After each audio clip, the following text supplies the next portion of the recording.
Hyderabad central university విద్యార్థులు, కేంద్రీయ విశ్వవిద్యాలయం విద్యార్థులు అంటే వాళ్ళల్లో సహజంగానే వాళ్ళు కూడా బాధితులే. వాళ్ళ భూములు కూడా లాక్కొని దాంతో రియల్ ఎస్టేట్ వ్యాపారం చేసే ప్రయత్నం చేస్తే తిరగబడి విద్యార్థుల సత్తా ఏందో రేవంత్ రెడ్డికి, రాహుల్ గాంధీకి చూపెట్టినందుకు వారికి మనస్ఫూర్తిగా నా హృదయపూర్వకమైన అభినందనలు.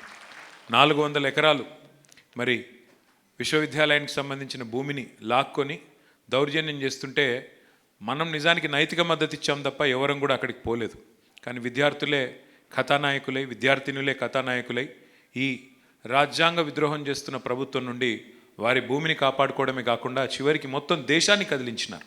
అంటే పవర్ ఏంది విద్యార్థులేదని చెప్పడానికి తెలంగాణ ఉద్యమం ఒక తార్కాణం అయితే, ఈ కేంద్రీయ విశ్వవిద్యాలయం భూములను ముఖ్యమంత్రి రేవంత్ రెడ్డి చెరబట్టే ప్రయత్నం చేస్తే వాళ్ళ తిరుగుబాటు, వాళ్ళ పోరాడిన విధానం దేశాన్ని కదిలించింది, చివరికి సుప్రీంకోర్టును కదిలించింది. ఇప్పటిదాకా అద్భుతంగా వారు చాలా విషయాలు వారి స్కిట్లో చెప్పారు. కానీ వారి విశ్వవిద్యాలయానికి సంబంధించి ఒక్క మాట మాత్రం చెప్పాలి. వారి విశ్వవిద్యాలయ భూమిని, హెచ్సియు భూములని రాష్ట్ర ప్రభుత్వం 400 ఎకరాలు తీసుకునే ప్రయత్నం చేస్తే సెంట్రల్ యూనివర్సిటీ విద్యార్థుల పోరాటాన్ని చూసి దేశం కదిలింది, దేశంతో పాటు సుప్రీంకోర్టు కదిలింది. సుప్రీంకోర్టు కదిలి సుప్రీంకోర్టు గ్రీన్ బెంచ్ ఒక కమిటీని వేసింది, సెంట్రల్ ఎంపవర్డ్ కమిటీ వేసింది. ఆ సెంట్రల్ ఎంపవర్డ్ కమిటీ ఇక్కడికి వచ్చింది, క్షేత్రస్థాయికి వచ్చి, హైదరాబాద్కి వచ్చి, విశ్వవిద్యాలయానికి వచ్చి ఇక్కడి పరిస్థితి మొత్తం అధ్యయనం చేసి ఒక రికమెండేషన్ ఇచ్చింది కేంద్ర ప్రభుత్వానికి. అయ్యా, ఇక్కడ 10,000 కోట్ల కుంభకోణం జరిగింది. ఈ భూములను తాకట్టు పెట్టి రేవంత్ రెడ్డి, ఆయనకు సంబంధం లేని భూములు, ఆ భూముల్లో ఉన్న చెరువులు, ఆ భూముల్లో ఉన్న పశు పక్షాదులు, వాటన్నిటినీ తాకట్టు పెట్టి 10,000 కోట్ల ఫ్రాడ్ చేసిండు, ఫైనాన్షియల్ ఫ్రాడ్ చేసిండు. అయ్యా నరేంద్ర మోడీ గారు, మీరు వెంటనే చర్య తీసుకోండి, ఒక ఇన్వెస్టిగేషన్ వెంటనే ఆర్డర్ చేయండి అని చెప్పి ఇప్పటికి 9 నెలలు గడిచింది. అంటే ఇక్కడ సమస్య ఏంటి అంటే, సోదరులు ఇప్పుడే చూపెట్టారు, రాజ్యాంగం గురించి తెల్లారలేస్తే మాట్లాడి రాజ్యాంగ రక్షకులుగా పోజు కొట్టే వాళ్ళు కాంగ్రెస్ వాళ్ళు, రాహుల్ గాంధీ అయితే, ఆ రాజ్యాంగాన్ని కాపాడాల్సిన బాధ్యతలు ఉన్న వాళ్ళు మరి భారత ప్రభుత్వంలో ఉన్న వాళ్ళు ఇవాళ బీజేపీ వాళ్ళు, ఎన్డీఏ వాళ్ళు, ఇటు వీరు పట్టించుకోరు, అటు వారు పట్టించుకోరు. ఇద్దరూ కలిసి ఇవాళ డాక్టర్ బాబాసాహెబ్ రాసిన రాజ్యాంగాన్ని తుంగలో దొక్కుతున్నారు. అందుకే ఈరోజు సముచితమైన సందర్భం, సముచితమైన మరి రోజు అనే ఉద్దేశంతో శ్రవణ్ దాసోజ్ గారికి ఒక సూచన చేస్తే కేవలం 48 గంటల్లో ఇంత అద్భుతమైన మరి లఘునాటికను ప్రదర్శించినందుకు శ్రవణ్ గారికి, అదేవిధంగా సోదరుడు అజయ్ గారికి, బషీర్ గారికి my special compliments to you and to all the actors, all the students who done an exceptional job. My compliments to you. ఈరోజు తెలంగాణ రాష్ట్రంలో మనం నిలబడి ఉన్నాం. తెలంగాణ రాష్ట్రం సాకారం అయ్యింది అంటే ఇవాళ తెలంగాణ రాష్ట్రానికి ఒకరు ముఖ్యమంత్రిగా, ఒకరు స్పీకర్గా, అట్లాగే వివిధ రాజ్యాంగబద్ధమైన సంస్థలకి అధిపతులుగా ఉన్నారు అంటే దానికి కారణం మహానుభావుడు డాక్టర్ బాబాసాహెబ్, ఆయన రాసిన రాజ్యాంగం అని మనం మర్చిపోకూడదు. ఎందుకంటే మీకు గుర్తు, మీ అందరికీ తెలుసు, బోధించు, సమీకరించు, పోరాడు. ఈ తత్వాన్ని, ఈ వాదనని, అంబేద్కర్ తత్వాన్ని అందరికంటే అద్భుతంగా ఆకలింపు చేసుకున్న నాయకుడు కేసీఆర్ గారు. అందుకే తెలంగాణ రాష్ట్ర ఏర్పాటు ఆవశ్యకతను, తెలంగాణ ప్రజలను సమీకరిస్తూ వారికి రాష్ట్రాన్ని ఏర్పాటు చేయాల్సిన అవసరాన్ని బోధిస్తూ, ఎక్కడ ప్రజలకి ఇబ్బంది కలిగినా వారి తరపున పోరాడుతూ, వారి గొంతుకై నిలిచి 14 ఏళ్ళు కష్టపడి అల్టిమేట్గా తెలంగాణ సాధించుకున్నాం. కానీ ఆ తెలంగాణ సాధించుకునే క్రమంలో కూడా మనకి ఆ రోజు ఒక అస్త్రంగా, ఒక బ్రహ్మాస్త్రంగా ఉపయోగపడ్డది article 3 of constitution of India. ఆ రోజు ఆర్టికల్ 3 కనుక లేకపోతే కొత్త రాష్ట్రాల ఏర్పాటుకు సంబంధించి ఇవాళ తెలంగాణ లేదు. అట్లాగే రాజ్యాంగంలో ఒక అద్భుతమైన నిబంధన, కాన్స్టిట్యూయెంట్ అసెంబ్లీ డిబేట్స్లో డాక్టర్ బాబాసాహెబ్ మన తరపున వాదించినారు వకాల్తా పుచ్చుకుని. ఆయన వాడిన ఒక మాట, ఒక పదం, ఒక ఇడియం, టిరనీ ఆఫ్ మెజారిటీ అన్నారు. అంటే మందబలంతో అల్పసంఖ్యాకుల గొంతు దొక్కుతారు. మందబలంతో, టిరనీ ఆఫ్ మెజారిటీ అంటే మెజారిటీ యొక్క నియంతృత్వ పోకడల వల్ల ఒకవేళ అల్పసంఖ్యాకులు, మైనారిటీస్ ఎవరైతే ఉంటారో, అది మైనారిటీస్ అంటే లింగ్విస్టిక్ మైనారిటీ కావచ్చు, రిలీజియస్ మైనారిటీ కావచ్చు, సంఖ్యాపరంగా మైనారిటీ కావచ్చు, వారి గొంతు వినబడాలి అంటే మందబలం మరి చెల్లకూడదు. అంటే తప్పకుండా ఈ అల్పసంఖ్యాకులకు వాయిస్ ఉండాలి అని వాదించి, ఒక పెద్ద రాష్ట్రం నుంచి చిన్న రాష్ట్రం వేరుపడాలి అంటే పెద్ద రాష్ట్రం అనుమతి అవసరం లేదు, ఆ రాష్ట్ర శాసనసభ అనుమతి అవసరం లేదు అని ఎంతో ముందు చూపుతో, దార్శనికతతో ఆలోచించిన మహానుభావుడు, మహానాయకుడు డాక్టర్ బాబాసాహెబ్ అంబేద్కర్. ఇవాళ మనం ఈ రాష్ట్రంలో ఇంత స్వేచ్ఛగా ఇక్కడ నిలబడి మాట్లాడగలుగుతున్నామంటే ఆ రాజ్యాంగం ప్రసాదించిన free speech, right to free speech అనేది ఇవాళ మనకు ఆలంబనంగా ఉపయోగపడుతున్నది. వేరే దేశాలలో మీకు తెలుసు, మరి స్వాతంత్రం వచ్చి ఉండొచ్చు, కానీ స్వాతంత్రం వచ్చిన ఎంతో కాలం తర్వాత ఆయా దేశాల్లో ఉండే అల్పసంఖ్యాకులకు, ఆయా దేశంలో ఉండే బలహీన వర్గాలకు గొంతు రాలేదు. అప్పటిదాకా వారికి ఓటు హక్కు కూడా రాలేదు. అట్లాగే వివిధ దేశాల్లో అయితే, అమెరికా లాంటి దేశంలో కూడా, అమెరికా ప్రజాస్వామ్యానికి ఏదో మొత్తం వాళ్ళే దిక్సూచన చెప్పుకుంటారు. అట్లాంటి అమెరికాలో కూడా మహిళలకు ఓటు హక్కు పోరాటాల తర్వాతనే వచ్చింది.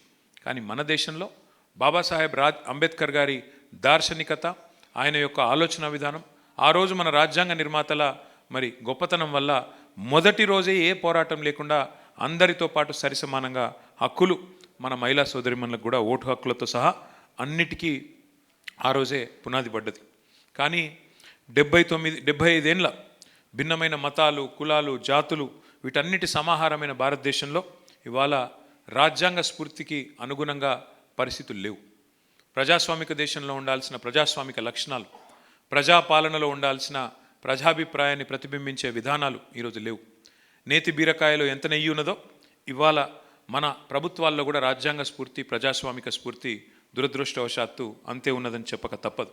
అటు కేంద్రంలోని బీజేపీ, ఇటు రాష్ట్రంలోని కాంగ్రెస్ ఇద్దరు పోటీ పడుతూ రాజ్యాంగ స్ఫూర్తికి విరుద్ధంగా ఇవాళ వ్యవహారాలు చేస్తూ ఉన్నారు. ముఖ్యంగా మన రాష్ట్రంలో గత 2 ఏళ్లుగా రేవంత్ రెడ్డి పరిపాలనలో, రాహుల్ గాంధీ గారి మార్గదర్శకత్వంలో ఆయన బాబాసాహెబ్ అంబేద్కర్ రాసిన రాజ్యాంగానికి పాతర వేసి ఇవాళ ఇక్కడ అనుమూల రాజ్యాంగాన్ని అమలు చేస్తూ ఉన్నారు. దానికి ఒక తార్కాణం ఇప్పుడే మీరు చూశారు. బలహీనుల గొంతు లేకుండా దేశంలో చట్టాలు క్లియర్గా ఉన్నాయి.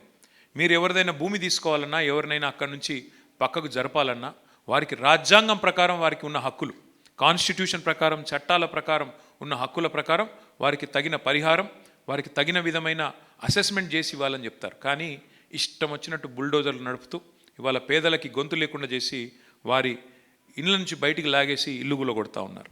అట్లాగే హైడ్రా పేరిట, మూసీ పేరిట లూటీకి తెరలేపి వారికి చట్టం ప్రకారం ఇవ్వాల్సిన పరిహారం కూడా ఇవ్వకుండా ఇష్టం వచ్చినట్టుగా భూములు లాక్కునే పరిస్థితి. లగచర్లలో గిరిజన ఆడబిడ్డల్ని అవమానించిన పద్ధతి, ఇండ్లల్లోకి పోయి అర్ధరాత్రి గిరిజన ఆడబిడ్డల్ని తొక్కేసిన పద్ధతి, వారి మానానికి భంగం కలిగించే విధంగా వారిని అవమానించి వారిని ఇష్టం వచ్చినట్టుగా తాకరాని చోట తాకి ఈరోజు ఒక దుశ్శాసన పర్వానికి తెరలేపిన వైనాన్ని మనం గమనిస్తూ ఉన్నాం. అట్లాగే మరి ఏ మేనిఫెస్టో అయితే బైబిల్ అనుకుంటామో, ఏ మేనిఫెస్టో అయితే ఒక భగవద్గీత అనుకుంటాము, ఏ మేనిఫెస్టో అయితే ఒక ఖురాన్ అనుకుంటాము, ఆ మేనిఫెస్టోని ఇవాళ ఒక పరిహాసంగా మార్చి, దాన్ని ఏ రకమైన విలువలేని ఒక చిత్తుకాయుధం కింద మార్చి 100 రోజుల్లో అన్నీ అమలు చేస్తామని గద్దెనెక్కిన వాళ్ళు 2 ఏళ్లలో ఏమీ చేయకపోతే ఇవాళ చేష్టలుడిగి చేతగాని వాళ్ళలాగా చూసే పరిస్థితి వచ్చింది. మరి రాజ్యాంగాన్ని రక్షించాల్సిన సంస్థలకి అంటే దీనికి కారణం ముమ్మాటికి కేంద్ర రాష్ట్ర ప్రభుత్వాలే అని చెప్పక తప్పదు. ఒక తార్కాణం మీరు ఇంకోటి చూసినారు. 10 మంది శాసనసభ్యులు, మీకు గుర్తుండాలి ఇదంతా కూడా, ఇది రాహుల్ గాంధీ గారు ఆ రోజు ఇక్కడ తుక్కుగూడలో ప్రచురించిన న్యాయపత్రం. ఏమన్నారు ఇందులో? ఎవరైనా ఒక పార్టీలో గెలిచి ఇంకో పార్టీలోకి ఫిరాయిస్తే వారి పదవి ఆటోమేటిక్గా తీసేస్తాం, వారికి ఇంకా అసలు కోర్టుకు పోవాల్సిన అవసరం లేదు, పోరాటాలు చేయాల్సిన అవసరం లేదు అని ఆయన వేదిక మీద చదువుతున్నాడు. ఆయన వెనకాలనే మా పార్టీ నుంచి 2-3 పార్టీ మారిన వాళ్ళు ఆయన వెనకాల కూర్చున్నారు రాహుల్ గాంధీ యొక్క ద్వంద్వ ప్రమాణాలు, రాహుల్ గాంధీ యొక్క డబుల్ స్టాండర్డ్స్, కాంగ్రెస్ యొక్క దుర్మార్గమైన వైఖరికి ఒక ఉదాహరణ ఈ న్యాయపత్రం. దీని పేరు వాళ్ళ అన్యాయపత్రం అని మార్చుకుంటే అయిపోతుంది. న్యాయపత్రం లేదు. నేతి బీరకాయలు ఎంత నెయ్యి ఉన్నదో న్యాయపత్రంలో గంతే న్యాయం ఉన్నది. అట్లాగే మీరు చూశారు నిన్నగాక మొన్న రేవంత్ రెడ్డి గారు ముఖ్యమంత్రిగా మాట్లాడాల్సిన వ్యక్తి ఒక బహిరంగ సభలో పిలుపిస్తున్నాడు. ఒక ప్రధాన ప్రతిపక్ష పార్టీ యొక్క జెండా గద్దెలను కూల్చేయండి అని పిలుపునిస్తున్నాడు. ఇది రాజ్యాంగ హననం కాదా? ఇది రాజ్యాంగ విలువల పతనానికి నిదర్శనం కాదా? ఏ వ్యక్తి అయితే ముఖ్యమంత్రిగా ఉన్నాడో, ఏ వ్యక్తి అయితే హోంమంత్రిగా ఉన్నాడో, ఏ వ్యక్తి అయితే శాంతి భద్రతలను పరిరక్షించాలో జెండా గద్దెలను కూల్చేయండి అని పిలిపిస్తున్నాడంటే ఇది శాంతి భద్రతలను, అదేవిధంగా రాజ్యాంగ విలువలను పాతిపెట్టడం కాదా అని నేను అడుగుతా ఉన్నా. ప్రశ్నించే గొంతులను ఇవాళ వారి మీద అక్రమ కేసులు పెట్టి గొంతు నిలిమే ప్రయత్నం చేయడం, చివరికి 4th ఎస్టేట్గా పిలుచుకునే ప్రజాస్వామిక మరి దేశంలో 4th ఎస్టేట్గా పిలుచుకుంటాం మన జర్నలిస్ట్ సోదరులని. వారు తెలంగాణ ఉద్యమంలో కూడా మనతో పాటు కలిసి నడిచిన సోదరులు. వారిని వాళ్ళ టెర్రరిస్టుల మాదిరిగా గుంజుకపోయి ఏ మంత్రి పేరు చెప్పలేదు, ఏ అధికారి పేరు చెప్పకుండా ఏదో కథనం వస్తే అది యాజమాన్యాన్ని ప్రశ్నించాల్సింది పోయి ఇవాళ జర్నలిస్టులను టెర్రరిస్టులలాగా అరెస్ట్ చేసే రోజులు వచ్చినాయంటే ఇది రాజ్యాంగ విలువల హననం కాదా? అందుకే వారిని నేను కోరేది జర్నలిస్ట్ మిత్రులను కూడా, అబద్ధపు హామీలతో గద్దెనెక్కి మహిళలను, నిరుద్యోగులను, రైతులను, వృద్ధులను అందరినీ మోసం చేసి డిక్లరేషన్ల పేరిట ఎస్సీ ఎస్టీ డిక్లరేషన్ అని చెప్పి దళితులను, గిరిజనులను మోసం చేసి, బీసీ డిక్లరేషన్ అని బీసీలను మోసం చేసి, రైతు డిక్లరేషన్ అని రైతులను మోసం చేసి, యువజన డిక్లరేషన్ అని చెప్పి యువతి యువకులను మోసం చేసి 2 లక్షల ఉద్యోగాలు ఇస్తామని చెప్పి వారు ఉద్యోగాలు పొందిన తర్వాత మొత్తం మర్చిపోయి ఇవాళ రాజ్యాంగాన్ని పాతర వేస్తున్న రేవంత్ రెడ్డి గారి పాలన ప్రజాపాలన కాదు, ఇది రాజ్యాంగాన్ని పరిహసిస్తున్న రాక్షస పాలన అని చెప్పక తప్పదు. కర్రా రాజేష్ అనే ఒక యువకుడు కోదాడలో ఒక దళిత బిడ్డ, ఆయనని లాకప్లో హింసించి చంపిన రాష్ట్రం ఇవాళ రాష్ట్రంలో అట్లాంటి దుర్మార్గమైన పాలన నడుస్తున్నది. కర్రా రాజేష్ చేసిన తప్పేంది? ఆయన పేరు కర్రా రాజేష్ కావడం, దళిత కుటుంబంలో పుట్టడం ఆయన చేసిన తప్పు. ఆయనని కేవలం అక్కడ ఉన్న మన మల్లయ్య యాదవ్ గారు అనే టీఆర్ఎస్ నాయకుడు, మన మాజీ ఎమ్మెల్యే, ఆయన మీద కేసు పెట్టాలన్న ఆలోచనతో ఈ రాజేష్ అనే యువకుడిని పట్టుకొచ్చి చిత్రహింస పెట్టి ఆయన పేరు చెప్పమని, ఆయనకు సంబంధం లేదని చెప్పకపోతే చిత్రహింస పెట్టి చంపిన రాజ్యం ఇవాళ కాంగ్రెస్ పరిపాలన మన ముందు కనబడుతూ ఉన్నది. ఇప్పటికి 60 రోజులు గడిచిపోయింది.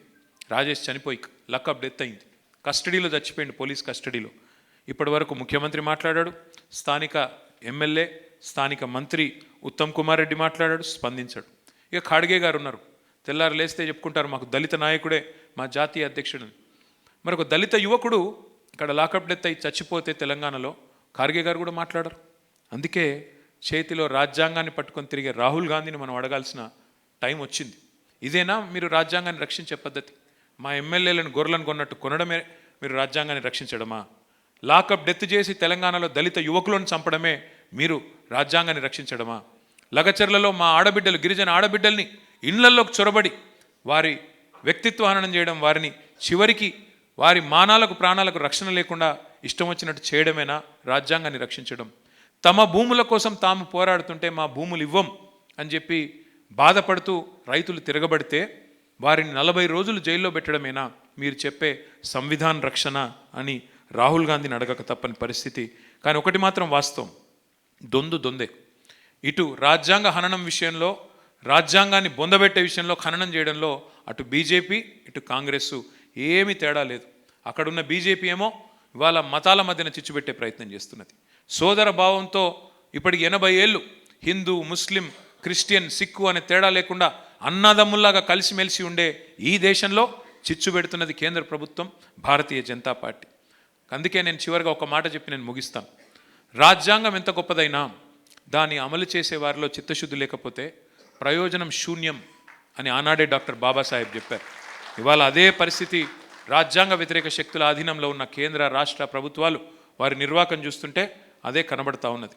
అందుకే పీడిత ప్రజల ప్రియబాంధవుడు అంబేద్కర్ గారు రాసిన ఈ రాజ్యాంగానికి పెనుముప్పు ఏదైతే ఈ కాంగ్రెస్ బీజేపీల రూపంలో మనకి పొంచి ఉన్నదో, దీని నుంచి దేశాన్ని, రాష్ట్రాన్ని కాపాడుకోవాల్సిన బాధ్యత మనందరి మీద ఉన్నది. ఇవాళ నేను మనస్ఫూర్తిగా మా సోదరుడు శ్రవణ్ గారికి, అట్లాగే ఈ తమ్ముళ్ళు, ఈ చెల్లెలందరికీ మనస్ఫూర్తిగా నా శుభాకాంక్షలు తెలియజేస్తా ఉన్నా. అద్భుతంగా మా అందరికీ కనువిప్పి కలిగేలాగా, తెలంగాణ ప్రజలకు కనువిప్పి కలిగేలాగా చాలా చక్కగా ఈ లఘునాటికని ఇంత స్వల్ప సమయంలో ప్రదర్శించినందుకు మీకు ధన్యవాదాలు తెలియజేస్తూ జై భీమ్, జై సంవిధాన్. Thank you.